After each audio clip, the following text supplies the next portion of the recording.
Hi, I'm Wendy Zukerman, and you're listening to Science Versus from Gimlet. This is the show that pits facts against being fed up. On today's show, burnout. What is it doing to us? And is there anything we can do about it?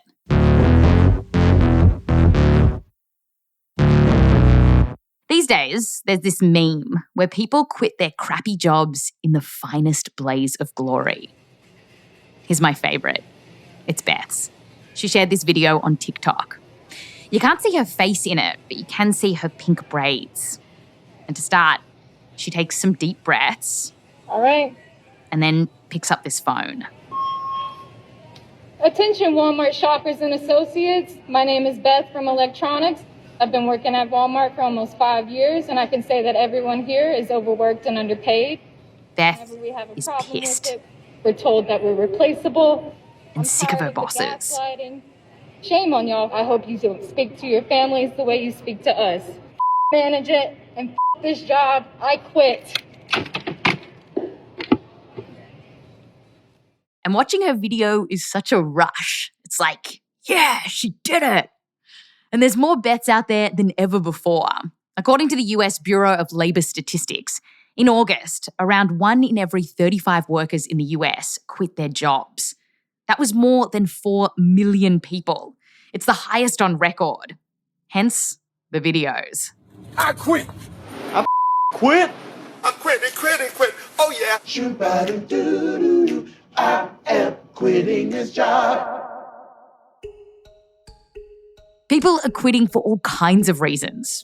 But one thing that we're hearing over and over again is that a major problem here is burnout. It's this idea that work stress builds and builds until you're totally exhausted and you just can't do it anymore. This was a huge issue even before the pandemic.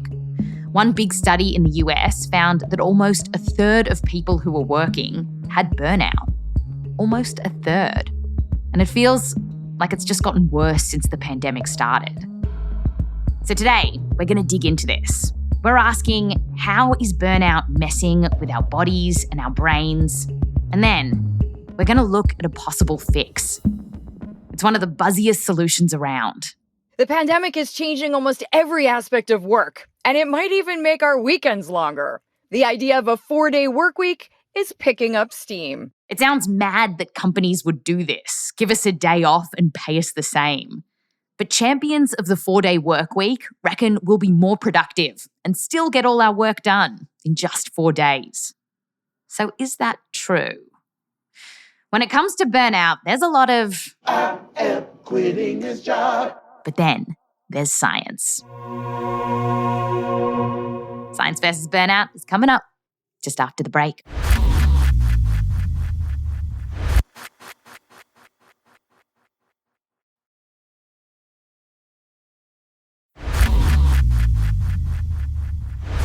Welcome back. Today, we're talking about burnout, what it's doing to us, and how we can fix it. And let's start with what burnout is doing inside our brains, because science is just starting to reveal what all of this work stress might actually be doing to us. To tell us all about it, we called up Professor Wendy Suzuki. Hello. Hi. She's a neuroscientist at NYU. And Wendy's been hearing more and more about people who are totally fried from their work. They're saying, I'm not getting enough pay. I'm working too much. Well, I feel like a rat on a running wheel. Like I just can't do it anymore. I quit. And so we wanted to know what exactly is happening to us while we're in this state.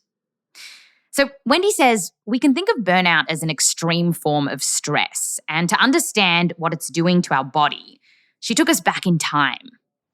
Thousands of years ago. So picture it. You're walking by a river, stone tool in one hand, baby on your back. And you hear a twig crack. Now that could be a bear that's about to kill you and your baby.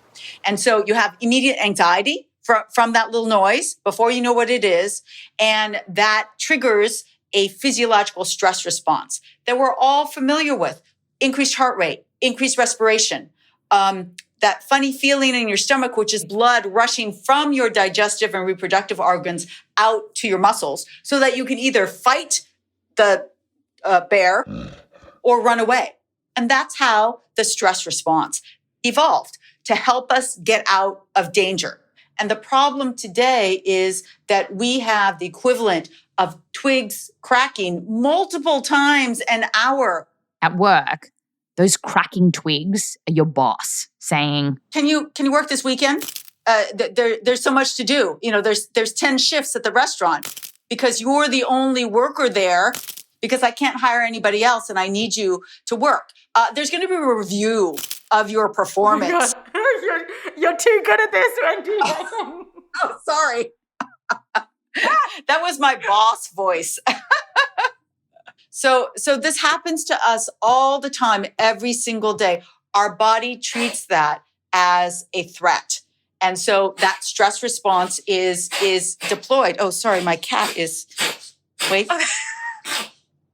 It's all right. It's all right. Is that your cat's stress response? No, he has an infection in his nose. Oh. So sometimes he has this... I think he's okay. Are you okay?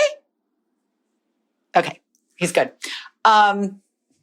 So all of these perceived threats at work will deploy our stress response.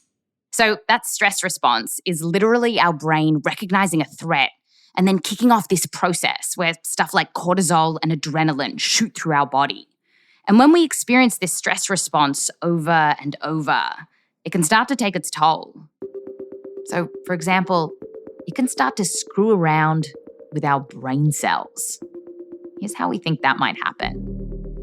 If you picture each brain cell like a big tree, the branches of the tree are called dendrites, and they take in messages from other brain cells.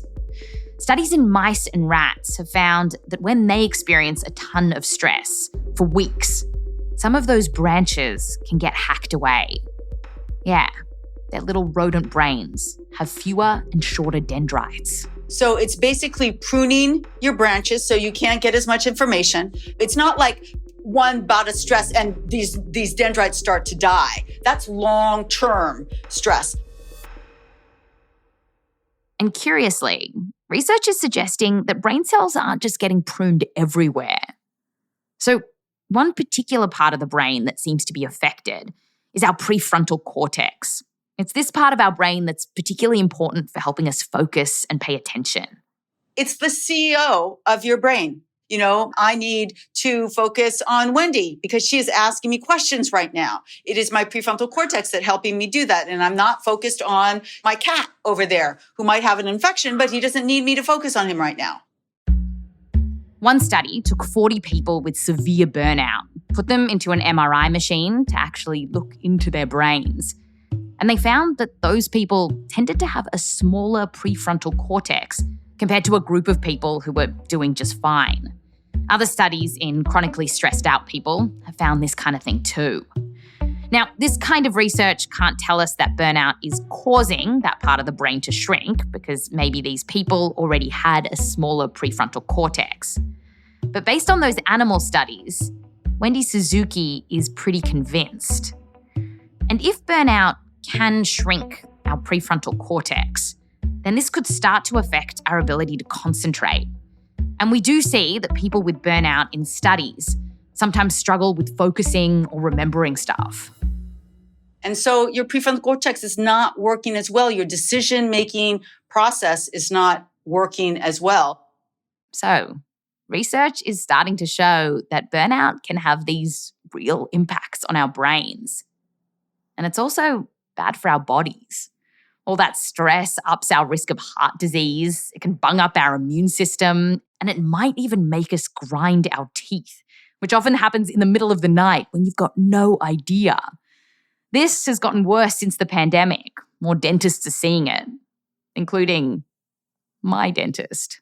I just came back from the dentist and found out that I was grinding my teeth, which I didn't know what I was doing. I was a teeth grinder even before the pandemic. I could tell when I'm stressed because one side of my mouth gets sore. Oh, no. It's so disappointing because not only do we have to live with stress, it also does this secret things to us in the middle of the night. Yes, it's really bad. It does terrible things to the brain. It does terrible things to the body. When you think about it, it's kind of weird that stress related to work could cause these damaging reactions in our body. Reactions that are similar to when we're worried a bear might maul our baby. But Wendy says this actually makes sense. Work is a huge part of our lives. For many of us, it's how we survive. Money worries are a major anxiety in our society. And so while it's not a violent, battle with guns, it is a constant fear of not having enough money and, for yourself, for your baby, for your whole family. Maybe it's not just your family, but you're supporting other families. That is a huge burden. So stress and burnout can totally mess with our brains and our bodies, right down to our teeth. And as we're realizing how damaging this can be, researchers are also trying to tease out particular things at work that can cause these problems. They've found that feeling like you can't do your job properly, being overworked and underpaid, they're all linked to burnout. But for many of us, this seems especially bad right now.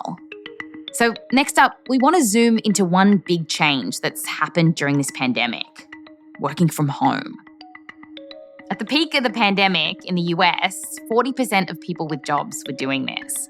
And for me, when it started a year and a half ago, it felt like this almost exciting thing that meant I didn't have to pretend I understood Swedish in front of Daniel Ek anymore. Yeah. But now, I'm wondering if working from home has made things even worse. To find out more, we called up Professor Nick Bloom. He's an economist from Stanford University. Here's producer Rose Rimler. Are you working from home right now? I'm actually at my parents' house. You're working from someone's home. Yeah, someone's house. My old home in London, where I'm from, as you can probably tell from my accent. Nick has been researching working from home for years. So it was sort of a trip for him when this became a hot topic. It was kind of like watching his hometown indie band make it big. The joke used to be working from home, shirking from home, or working remotely working. And my friends would joke and say, like, you're watching those old-fashioned black and white movies or sleeping or something, So everyone had this view that working from home is literally goofing off. That reminded me that my dad worked from home when I was a kid, and I would come home from school and he'd be watching Judge Judy. So there might be some truth in that. Well, to find out just how much truth is in that, Nick did one of the best randomized control trials out there to help show what we are doing when we're working from home and what working from home is doing to us. It all started around 2010 with a class he was teaching. I had a student in the back of my class called James Liang, who turned out to be the founding CEO and at that point chairman of this huge travel agent. This company is the biggest online travel agency in China. And back then, James was interested in letting his employees work from home. But he wanted to try it out first with an experiment. So here's how they did their study. About 250 people joined the trial. Then the researchers divided them into two groups at random. James Liang, the CEO, drew a ping pong ball out of an urn and it said even. And it meant everyone with an even birthday. So if you were born on the 2nd, 4th, 6th, 8th, 10th of the month, you then got to work from home. And if it said odd like me, I'm the 5th of May, you had to stay in the office. So one group kept going into the office and the other worked from home 4 days a week. Nick and James then tracked these workers for 9 months. And they found plenty of good stuff.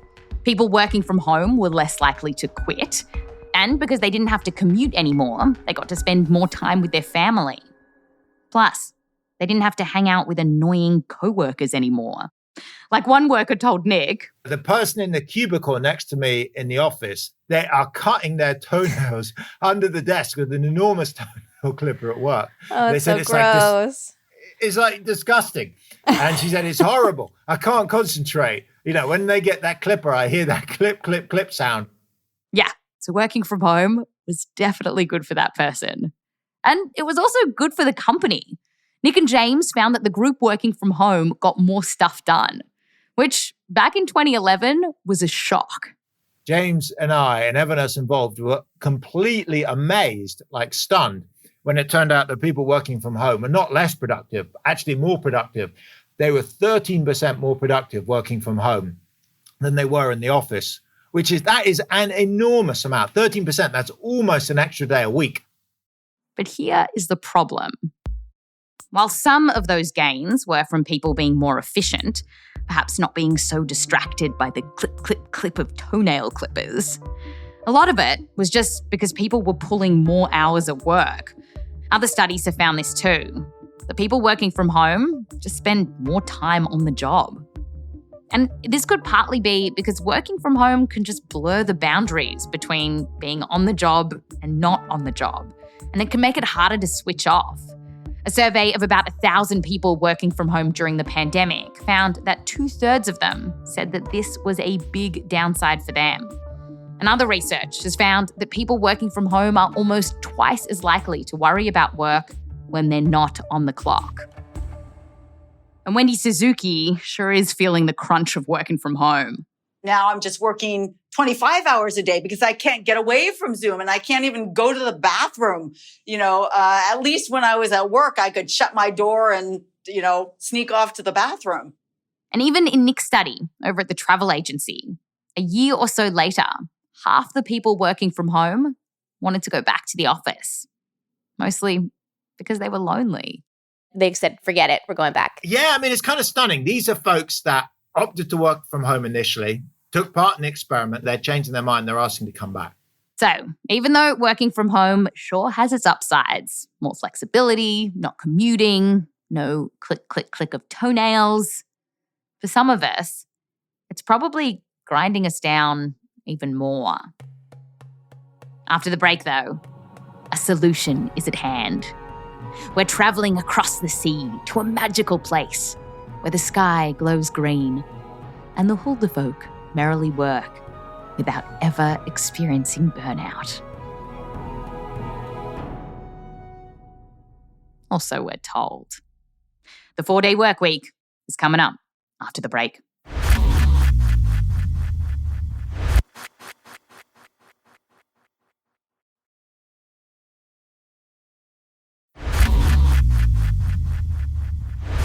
Welcome back. We've talked about the burnout blues and the womp, womp, womp of working from home. Now, we're diving into one of the buzziest ideas to take us out of our working woes, the 4-day work week. It's the idea that you only have to work 4 days a week. Did you get that? But we get paid the same. It's cheerleaders say that shaving off a day of work will make us happier and healthier, and we'll get just as much stuff done. And lately, this idea has been getting a lot of hype. This is all about working smarter, not working longer. It improves job satisfaction. It improves meaning for these workers. But how does it affect the bottom line? So how does it affect the bottom line?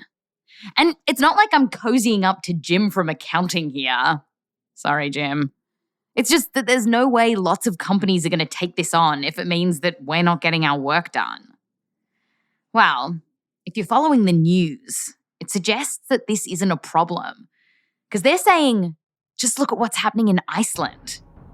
Yeah, Iceland has become the kind of darling of the 4-day workweek movement. We're hearing that tons of people over there have made the switch and they are so much more productive that they're finishing all their work. And all of this is helping to fuel this much bigger push for a 4-day workweek. It's a global phenomenon, right? It's not just like Scandinavian countries that are really obsessed with work-life balance and, wearing hand-knit sweaters and lighting candles. It's also Korea and Japan, 2 countries whose languages have their own words for working yourself to death. This is Dr. Alex Pong. He recently wrote a book all about working fewer hours called Shorter. And he's spoken to a bunch of companies who are doing this 4-day workweek thing and who say that it's working great for them. So we wanted to know how. How can we literally take a day off work and get the same amount done? Well, it turns out that for a lot of us, our time is getting sucked up by things like pointless meetings. Meetings are something that everybody knows can be better, but in almost every place doesn't change. there were estimates of, the money that companies waste on meetings that generate fairly scary numbers. Now, a lot of the research on this isn't from good scientific papers, but a survey of 6,000 professionals from Doodle, the company that makes a scheduling tool, found that workers said they wasted around 2 hours a week in crappy meetings. That meant that the US could be wasting nearly $400 billion on meetings every year. And Alex says that he's seen some creative solutions to cut down on draggy work chats. Like, he told Rose about a company that had a robot which warned people when their meeting time was running out. It said, someone else is waiting to use the room, and I, Roombot, the scheduling software, I'm going to get mad if you don't get out of here in the next 90 seconds. Was it like a robot on wheels that had like flaily arms, and would it like zoom around the meeting with its arms flailing? Unfortunately, no. It was just a disembodied computer voice. But, any of us who've seen 2001: A Space Odyssey know that those disembodied voices can be terrifying enough. I wouldn't open that PowerPoint if I was you, Dave. Exactly. So, cutting down on meetings. That's one thing that places are doing to squish us into a 4-day work week. Another thing is bringing in fancy new technology to make things more efficient. Like, Alex spoke to a pest control company that's pulled this off. They brought in some new tech that plotted the perfect route to drive from one job to the next. And apparently, it cut down so much on the time that their workmen were spending in trucks driving from one place to another, that it was possible now to move everybody to a 4-day week. Okay, so what we're seeing is that some companies can get away with this 4-day work week thing by cutting down on meetings and bringing in new technology. But as we kept digging into this 4-day work week dream, we realised that often when people were spouting the virtues of this idea, there was one big turd in the Blue Lagoon. Which brings us back to the poster child of all this. Iceland. Iceland. Headlines are screaming across the world, 4-day work week, an overwhelming success in Iceland. And, quote, Iceland's 4-day work week trial was a triumph for all. But let's look at what really happened in Iceland. Back in 2015, the government started letting some of its employees work shorter hours. That was thanks to the unions, and it snowballed, eventually including all sorts of workers, like the child care center and also a police force in one of the towns outside Reykjavik. When researchers over there looked at how much paperwork the bureaucrats were getting through, things like invoices and birth certificates, they found that the workers were getting their jobs done. In some cases, even processing things a little bit faster. But the problem is that Iceland wasn't doing a 4-day work week. A lot of the time, the employees didn't have that big a change in their hours. Each week, some employees worked about 4 hours less. Others only got 1 hour off. That's it. A researcher who analysed the Icelandic data told us that he wasn't really that surprised there wasn't a productivity crash because there wasn't that dramatic a change in their work hours. Now, what is surprising from the Iceland story, though, is that even though these workers didn't get a whole day off, just a few hours in some cases, many workers in Iceland still said that after this change, they felt so much better about it. Here's Alex again. What they found after 4 years was that people were happier, they were healthier, they were less stressed. Not surprisingly, almost everybody likes having a shorter work week. Yeah, work-life balance got better. People said they felt better overall. They had fewer headaches, less trouble sleeping. One person in the trial said that this was, quote, a gift from the heavens, end quote. And that tells us that maybe to avoid burnout, we don't need a full day less of work each week, although that would be nice. But maybe just a few hours off the clock would help. But the thing is, even that might be hard for some CEOs to swallow. Yeah. I think we're always going to have CEOs whose calculation is, I need more Kobe beef in, the Viking freezer in my apocalypse bunker in New Zealand. Full stop. So, while CEOs keep building bunkers on top of hobbits in New Zealand, and we gather up arms for our workers' revolution, is there anything we can do in the meantime to help ourselves if we're feeling burned out? Well, there is some good news here, because we know that, generally speaking, we can bounce back from a lot. Remember that study we told you about of burnt out people's brains where they tended to have a smaller prefrontal cortex? Well, a lot of the people in that study got out of their stressful jobs, started doing therapy, and a year and a half later, some of their brains were looking better. Here's Wendy Suzuki again. So there is hope. We know that your brain can recover. And one thing that might make your prefrontal cortex bigger and potentially work better is doing exercise. Wendy and other folks have done research to back this up. I'm not talking about becoming a triathlete. I'm talking about walking more in your day. You don't even need new clothes. Just go outside, walk more. And actually, I've been feeling pretty burnt out recently, especially this week, which felt pretty weird because we're doing this episode. On Tuesday night, after 12 hours nonstop, while I was recording, I hit a bit of a breaking point. She also found that when you're working from home, you're twice as likely.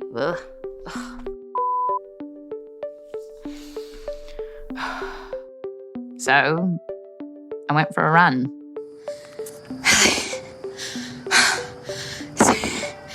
I just finished my day at work and I was so stressed all day. I swear I was about to cry because I couldn't say the words in the script properly. It was a bad day. But then I took Wendy's advice, which felt kind of small because we're being asked to work too hard. There's so much pressure on us right now, and it felt like a run was like trying to solve climate change by switching off your lights at home. But I went for a run, and those people aren't cheering at me, but they may as well be, because I feel better. And we haven't solved anything, but at least for today, I feel better.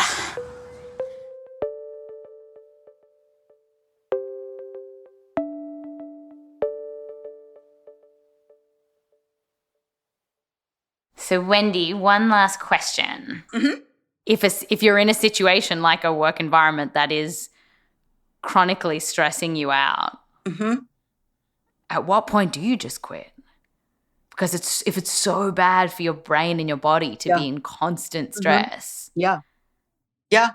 Well, if there's no way out, all means have been tried and nothing worked, then it is not good to stay long-term in situations of very, very high stress. It's not good for your brain. It's not good for your body. So that's what I can tell you as a neuroscientist. Everybody must make their own decision of whether to make that video of quitting, because of burnout. Yeah. And if you're going to quit, may as well do it in style. I am quitting this job. That's Science Versus. Hello. Hey, Meryl Horn, producer at Science Versus. Hi, Wendy. How many citations in this week's episode? This week there are 102 citations. 102. And if people want to see them in all their glory, where should they go? They can go to the show notes and then follow the links to the transcripts. And Wendy Suzuki has a new book out right now. It's called Good Anxiety, and it has lots of tips for dealing with stress from work and other kinds of anxiety. It's called Good Anxiety. Yeah, and Alex Pong's book about the 4-day work week is called Shorter. So we'll also have a link to that in our show notes. Yeah, and if you, listening, want to give us any tips about dealing with burnout, what do you do when you're kind of getting stressed out at work? I would love to hear those. You could tweet me at Wendy Zook. Yeah, we want to know. Thanks so much, Meryl. Bye, Wendy. Bye.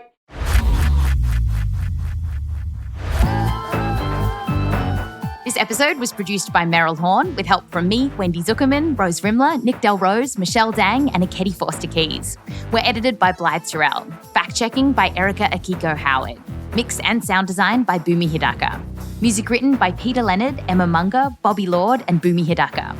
A huge thanks to all of the researchers we got in touch with for this episode, including Professor Heejung Chung, Professor Ivanka Savic Berglund, Professor Tammy Allen, Dr. Miriam Marra, Dr. Washika Haak-Saheem, Dr. Will Stronge, Professor Michael Dokery, and Professor John Roberts. Plus, a big thanks to Bethel Habte, Ellen Frankman, Mike Pador, the Zukerman family, and Joseph Lavelle Wilson. I'm Wendy Zukerman. Back to you next time.